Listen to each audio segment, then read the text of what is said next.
Hey guys, working on the BC1500 today. We're going to change out this stainless steel flex pipe. As you can see, the factory one is starting to get a little worn. If you don't catch this soon enough, these things will sever. You'll get hot slag that'll be falling down onto the engine, potentially catching it on fire. We've had that happen with the BC1000 before. Just happened to be some wood chips on the frame. We noticed this one on a regular inspection. We were starting to get some blow by here on the paint. So we've ordered a new one here. I will tell you, if you get this from Vermeer, this pipe that bolts in here to your catalytic converter and down here to your manifold is about $600. You can pick up these on Amazon for about 35 bucks a piece. So we're gonna pull this out, cut the pipe, re-weld this in, and refit this back up here.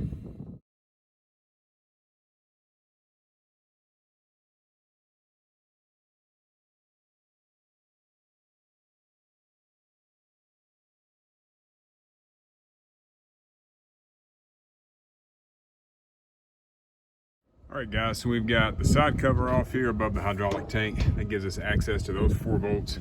We got the upper cover off, which consists of the piece on this side here and the big one. I will tell you on that, that big muffler cover, it's handy to have 2 guys. It's pretty cumbersome to get out of that spot.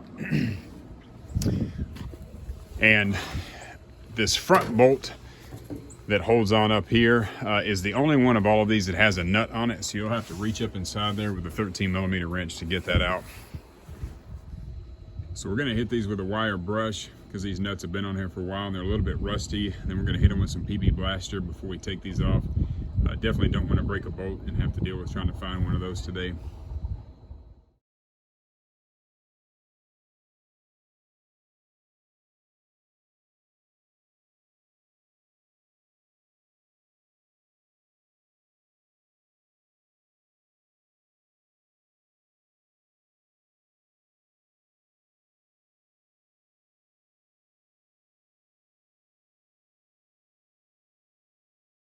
This thing unbolted. I will tell you on these bottom 4 bolts here, that access panel is great for 2 of those bolts, but the back 2 bolts that are closest to your engine back in here, I found it was easier to go around to the front of the machine and kind of crawl up in there over the top of the engine. If you take an impact and a shorty wrench instead of a regular length, you can get those out pretty easy. If you're a bigger guy or you can't quite reach up in there, it's handy to have a second person reach around from this side with the wrench, and you can work it from the engine side with the impact. If you can preserve these gaskets, I would do so. If you can't, they do sell a gasket material. That one we've kind of used as a spray shield, but it's a 2-sided material. It's kind of got a felt paper and a stainless material or an aluminum material that you can custom cut your own gaskets. The dealership could not sell us those gaskets individually for some reason. Not sure if they come with the pipe when you buy it. We were able to keep both of ours intact. And then that last bracket sitting up there on top, there was 1 bolt on that. You'll have to take that out to get that free from the catalytic converter there. So we're gonna take this into the shop now. We're gonna cut this old pipe out.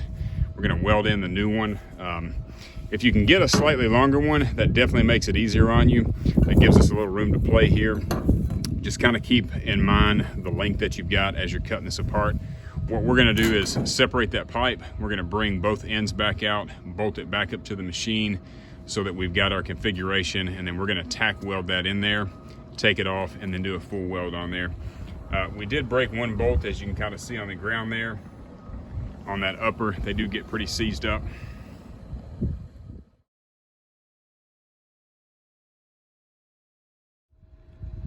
So we got the old pipe cut out, got the new sleeve put in here. My suggestion is to leave this pipe a little bit long on both ends so that you've got the ability to slide this back and forth to get your final adjustment. If you cut that too short, you're gonna regret it for sure because you're not gonna have enough good material here to weld to. So what we've done is we've bolted it back up on the manifold end down here with the gasket in place. We've bolted it back up on the cat with the gasket and the bracket in place so that we've got the correct height. Everything is snug down on both ends of the manifold and the cat, so all this is pre-tensioned.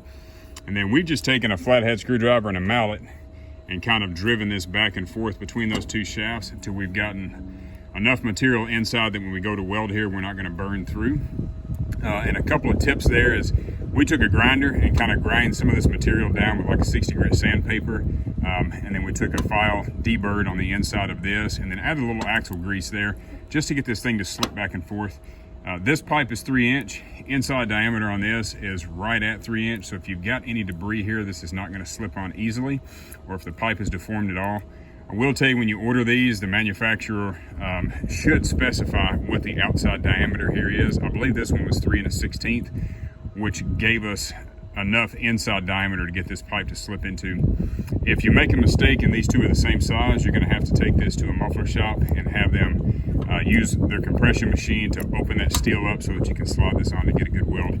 So we're going to roll the welder over, we're going to tack weld here, we're going to tack weld here, and then we're going to unbolt this assembly, bring it into the shop, and get a full bead all the way around it. So we've got our pipe all welded up and ready to install. I will tell you guys who don't have a welder, another option might be to slide those sleeves in there and use a couple of self-tapping screws to kind of snug everything up. Take it off, run it down to your local muffler shop, or find you a mobile welder who can come to you, put you a good bead on there. Mine's not beautiful, but it'll hold.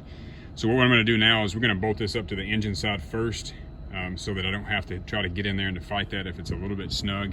The catalytic converter up there does have a little bit of movement to it, so we'll snug that up last, and then we'll kind of do fire the machine up, we'll run it up, make sure we don't see any leaks on this thing, and then we'll put the covers back on it.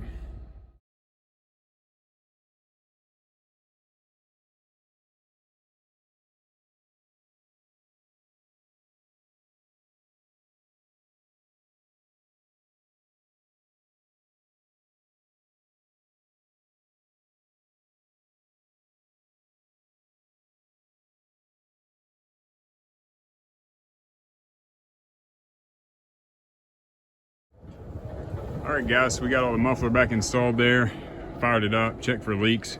Everything appears to be good. We're gonna throw the covers back on, bolt everything down, and should be ready for service Monday.